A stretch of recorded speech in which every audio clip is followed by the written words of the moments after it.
Welcome to another episode of the Expanse Abridged Podcast series. Today we've got chapter 33 of Leviathan Wakes, the first book in the series, which is a Holden chapter. Not a particularly exciting one, it's kind of teeing them up after all the excitement on Eros. It was a good one. I want to apologise in advance if I sound a bit odd or I speak strange throughout this. I have like a horrible cold throat pain thing, so I can't really swallow, which takes one of the joys of my life away from me. But yeah, so apologies if I sound a bit odd. But anyway, the chapter opens. For 5 more days, Holden and Miller lay on their backs in sickbay, while the solar system burned around them. The reports of Eris's death ran from massive ecological collapse brought about by war-related supply shortages, to covert Martian attack, to secret belt bioweapon laboratory accident.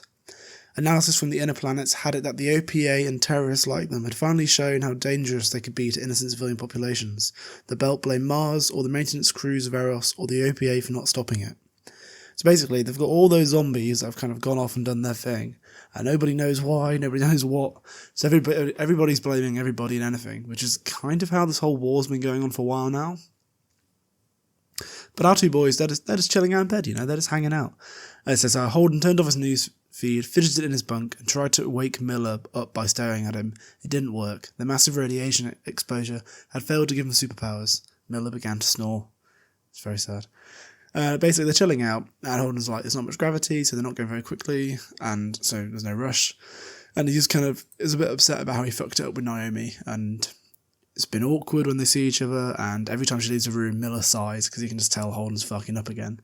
And Holden's like, right, I can't be sad anymore, so he tries to get up.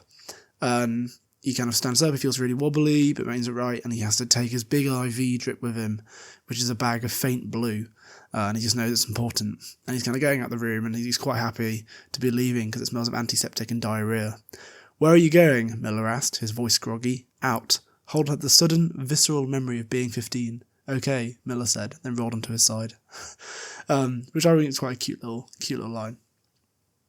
Basically, he wanders down the room, he's got little paper booties on that are kind of scuffing, and it's only a 3 meters walk, but so 4 meters down the corridor, but he can barely do it, and at the end is a lift onto the operations deck, where everyone else will be hanging out above, and he can't even do that, so he has to call a lift, and the lift he can't even get into, he falls into, because he's basically just dying. So he gets onto the ops deck, and it's, Jesus, Captain, you still look like shit, Amos said, as the lift came to a stop. Which obviously, Holden's like, you keep saying that, keeps being true. Amos, then Naomi's like, fuck off, Amos, not fuck off, but I want to talk to Holden for a bit.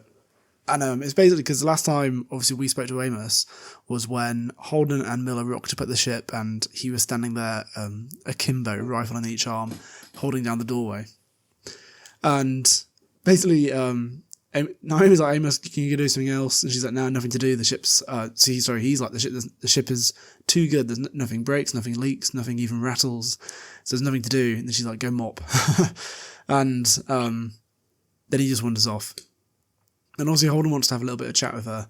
And so she only says, hey. So Naomi had left her hair down and it hid her face from him. Holden wanted to brush it back, but was afraid she'd snap his elbow with belter kung fu if he tried. Then she brings up a message from Tycho Station, which is the one where they're making the big ship for the Mormons, and it's where kind of the OPA leader, or kind of pseudo leader anyway, Fred Johnson is based. And he's like, we opened up that cube you gave us. So remember when they left the Donager, Kelly and the Marines escaped, like kind of got them out and gave them a data cube, being like, look after this. And it's like, we've opened it, and the only thing that's on it is the sensor data from the Donager during the battle and the attack by their stealth ships. And doesn't look like there's anything super secret. So it's not like nuclear launch codes or secret battle plans, etc. It's just data of the final battle. And they're kind of talking about why would this be important.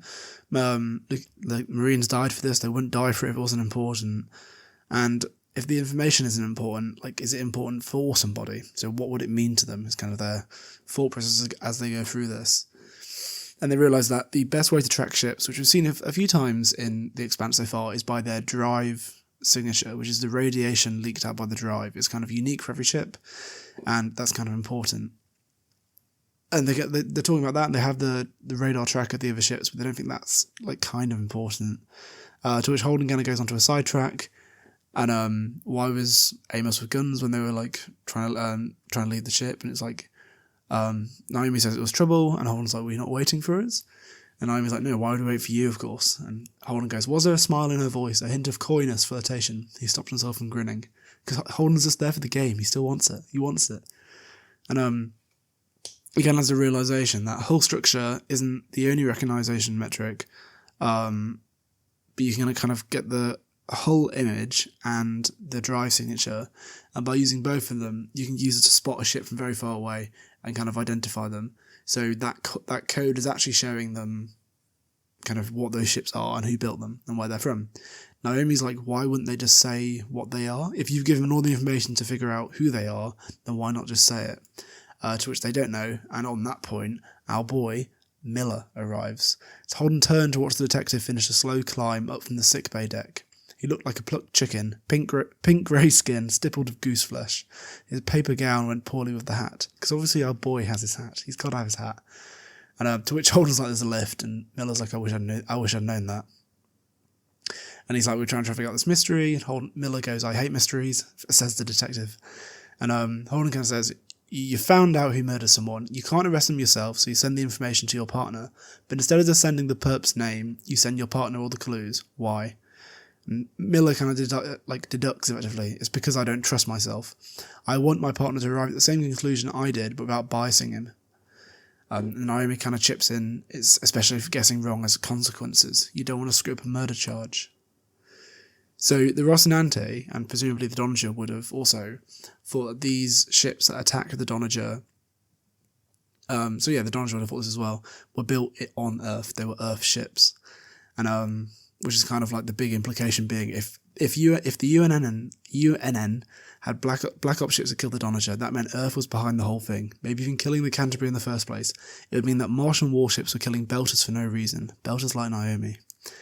So obviously there's no information. Our boy Holden does the thing he always does, which is transmit it to the entire solar system. And Miller's like, "Please tell me that wasn't just you did that." And then Miller kind of loses it at him. So maybe we should think about what is going on before we tell everybody. So you found a Martian battery, right? So you told everyone in the solar system about it and started the single largest war in human history.